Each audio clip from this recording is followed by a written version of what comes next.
Welcome to sports, I'm Brad Klein. Well, we finally made it. The quarantine was long and at times painful, but Syracuse football kicked off over the weekend against number 18 UNC, even though a lot of other conferences and a lot of other teams in the country called fall football off, but Syracuse and the ECC, they're trudging through tentatively, so let's roll the videotape and see how this one went down.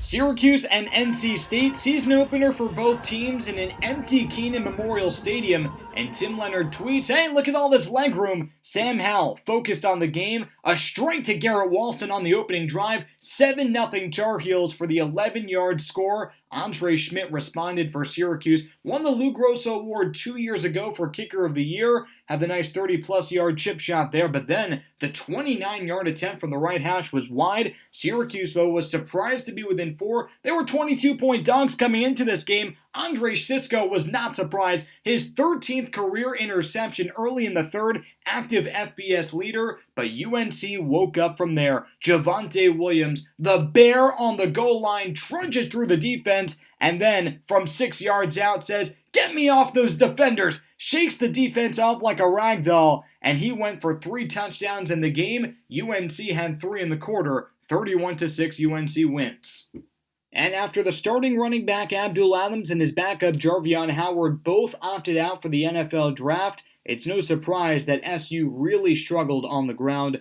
Redshirt freshman starter Jawar Jordan, thrown right into the fire, only mustered 26 yards on 14 carries. The offensive line didn't do him any favors in front. They were depleted. Carlos Vettorello, the center, he struggled. Chris Elmore started at left guard for the first time ever. And Syracuse has a lot to figure out on the ground.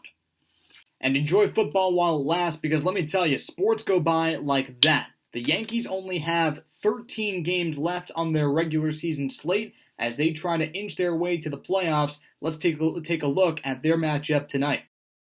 Big day for the Bombers. On top of playing the Blue Jays, who are neck and neck with them in the standings, the Yankees activated Gio Urshela, the infielder, and the slugger Giancarlo Stanton from the IL. New York really needs those reinforcements. They're 4 games behind Tampa for first place in the AL East. And in the city of brotherly love, it's the Mets and the Phillies in an NL East rivalry game, but New York is on the outside looking in. They really need this one. 2.5 games behind the Giants for the final playoff spot in the 7-game field. Rick Porcello goes out for the Mets with a 6.07 ERA. He has really struggled, but Jake Arrieta has not been much better at .554. That's all we have for you today on Citrus TV Sports on News. Thanks for watching. Make sure you follow us on Twitter at Citrus TV Sports and at Citrus TV News. Like us on Facebook and check out our Instagram as well. I'm Brad Klein. Have a nice day, folks.